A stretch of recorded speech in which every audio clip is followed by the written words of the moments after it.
Hook'em Show. Hello bantu mwese mudukurikirana, welcome Coach JP. Ndafise inkuru ngomba kubatera itangaje turavye ibihe turimwo. Murazi kuri iyi si uye abantu barashaka kurongorana bahuje ibitsina, barashaka kurongorana canguka ukaja kurondera umuntu utazi uwo ari we. Niyo nkuru ngomba kubabwira rero. Fata agatebe kuko ibintu birakomeye.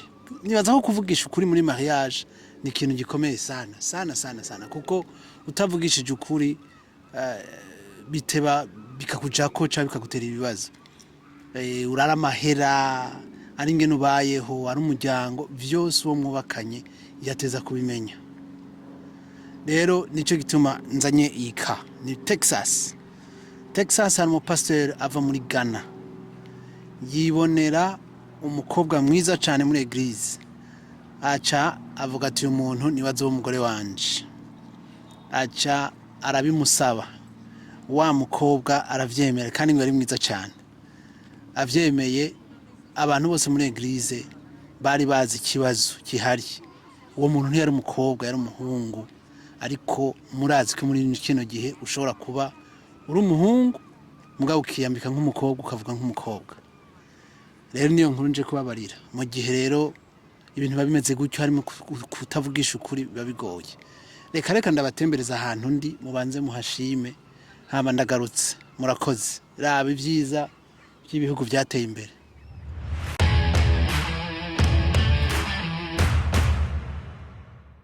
Nk'iyi miduga mubona irashobora kurara hano nta muntu n'umwe ayikorako iyi yose cyo bita security. Murabona ubu bwiza vraiment ni sawa. Aha haca train, aha bashizeho iki kintu kirekire kugira abantu ntibiyahure niko bimeze. Iyi miduga yose mubona n'abantu baje kunezerwa. Murabona yuko n'ahantu hasa neza. Hari abantu bakunda kuvuga yuko muri Canada cyangwa za Burayi hariho stress. Nta hantu hamwe habura stress, ariko ibintu byose bivana ingene umuntu abifasha. Uri ngaha ahantu akazi wagahejeje aba ari vyiza cyane. Abantu bariko binywera agacupa sans problème. Bona hariya n'amazi, imisozi myiza, barafungura.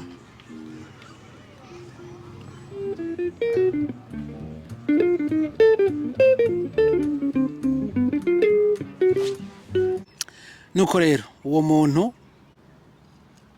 abantu bamwe barabimubwira ngo bakenya aca babwira yuko afise sinye y'ivy'Imana yamubariye ko uyo muntu ari uwiwe kabisa, yuko bo bafise inzigo baca reka rero kumubarira. Rero uwo muntu rero uwo muhungu w'umukobwa aca aragira mariage umunsi w'ubugeni kuko murazi yuko abakizwa hariya ntibaraba kiretse sinzi nibaza ko bataraba gushika ku munsi wa nyuma. Umunsi wo gupfundura agaseke mw'abantu asanga ajyamanye n'umugabo vyaranse arababara acana namucumita inshuro 9. Wa mukobwa cyangwa wa muhungu aca aritaba Imana. Wa mupasteur polisi kiramuyora none umunsi arafunzwe akaba arindira urubanza. Murumva rero ko yarahishijwe yarabeshwe. Ibintu by'ubu bisigaye biteye isoni. Wowe navugisha ukuri ukaronka n'uwo mu byumva kumwe aho ni sawa kuko umuntu iyo avuga ko hari umuntu bakundana atameze nkawe yari ku umuntu bakundanye ko atameze nkawe byari kumvikana nta kibazo cyari kuba. Bivuga yuko yarabeshe abavyiwe barabeshe abantu bose barabeshe umuntu aruhira gupfa. Rero ntushaka kuja mu bintu vy'urugo ngo witemwo uzi kuri kurabesha abantu mu mvo zose aramahera arabikogwa ari iki vugisha ukuri umuntu yo guheba bamubwishije ukuri. Hano none twigeze kuvugana umukizo kandi ambwira ngo iyo umuhungu umuhenzi cyangwa umukobwa bigapasa mu karongorana ngo nta kibazo kirahari kuko plus tard biramubabaza. Rero ubu rero uwo mupasteur arafunzwe, eglise irikiragerageza ingene yofasha kugira asohoke mugabo yagirizwa kuyisha umuntu. murakoze, murumva ko ari amakosa rero mwe mwankurikiye. Asante sana, reka ndabareke musubire muryoherwe n'ibi bisagara. Merci. Iki ni igihande gitonya ca Ocean Pacific, naho cinjirira mu misozi. Voilà. Murabona ko udushugwe ahantu hose barateye, hari n'agatebe ushobora kwicarako ukarelaxa. Ukarelaxa kabisa.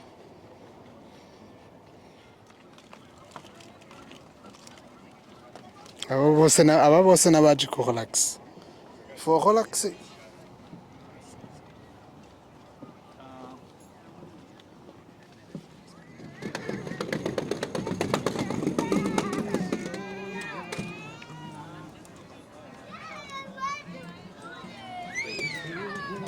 Urabona ko abantu bose bariko biyumviririza umuntu avuze umuziki, kandi aha rero ntawe umuriha kiretse wewe nyene ushatse kumuha amahera.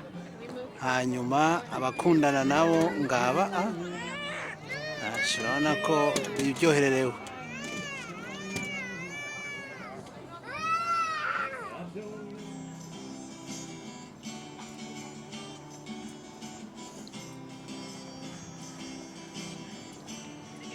Murabona ahantu hose ko ari umuziki kabisa.